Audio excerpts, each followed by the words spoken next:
ফিলিস্তিনের গাজায় ইসরায়েলের নির্বিচার বোমা হামলায় প্রতিদিনই লাশের সংখ্যা বৃদ্ধি পাচ্ছে। প্রতিদিন লাশের মিছিলে যুক্ত হচ্ছে নারী, পুরুষ, শিশুরা। আর এবার ইসরায়েলের সঙ্গে সঙ্গে আরও একটি বিষয় সামনে চলে আসলো, যা অনেকের মৃত্যুর কারণ হতে যাচ্ছে। গাজা উপত্যকা জুড়ে ইসরায়েলি বিমান হামলায় একাধিকবার বাস্তুচ্যুত হওয়া লক্ষাধিক ফিলিস্তিনিরা এখন আরেকটি হুমকির মুখোমুখি হচ্ছে। তা হলো কঠোর শীতের আগমন। বার্তা সংস্থা সিএনএনের প্রতিবেদনে উঠে এসেছে এমন কিছু করুণ দৃশ্য, যেখানে বিপর্যস্ত গাজাবাসীর নতুন এই প্রতিপক্ষ কতটা ঘায়েল করতে যাচ্ছে তার প্রমাণ ফুটে উঠেছে। Relief and work agency for Palestine refugees এর প্রধান লাজারিনি বলেছেন, গাজায় শীত মানে মানুষ শুধু বিমান হামলা, রোগ বা ক্ষুধার কারণে মারা যাবে এমনটা নয়। গাজায় শীত মানেই ঠান্ডার কারণে কাঁপতে কাঁপতে বেশি লোক মারা যাবে। বিশেষ করে বয়স্ক মানুষ এবং শিশুরা সবচাইতে ঝুঁকির মধ্যে রয়েছে।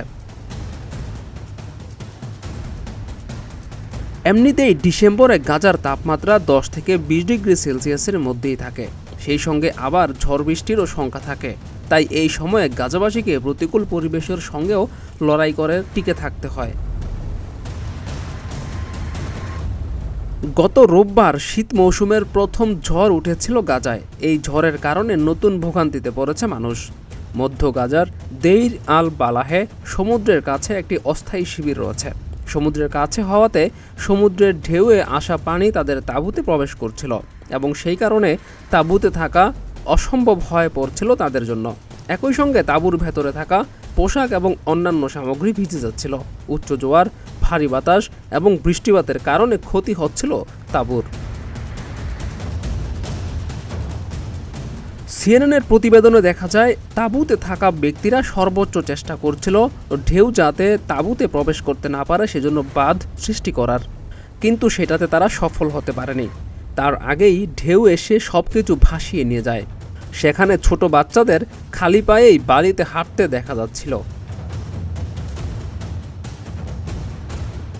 জাতিসংঘের হিসাব অনুযায়ী গাজায় ইসরায়েলি হামলায় 2 লাখ ভবন ধ্বংস হয়েছে, যার কারণে তাঁবু ছাড়া কোনো উপায় নেই মানুষের। তেমনই একটি শিবিরে দেখা গেল অসহায় দৃশ্য। ঝড়ে সবকিছু ভিজে গেছে। একজন মা তাঁবু পরিষ্কারের কাজ করছেন। ছোট শিশুরা খালি পায়ে দাঁড়িয়ে রয়েছে। ইসরায়েলি হামলার সঙ্গে সঙ্গে এখন ঝড় এবং শীত হওয়ার কারণে তারা আরও বেশি বিপাকে রয়েছে। বিভিন্ন সংস্থাগুলো বলছে, গাজার মানুষের জন্য এখন প্রচুর শীতের পোশাক প্রয়োজন, কিন্তু তাদের সাহায্য পাঠানোর উপায়টুকুও একেবারেই ক্ষীণ করে দিয়েছে ইসরায়েল। যদি তাদের কাছে পর্যাপ্ত সাহায্য পৌঁছানো না যায়, তাহলে শীতের কারণেই মৃতের সংখ্যা বৃদ্ধি পাবে আশঙ্কা বিশ্লেষকদের।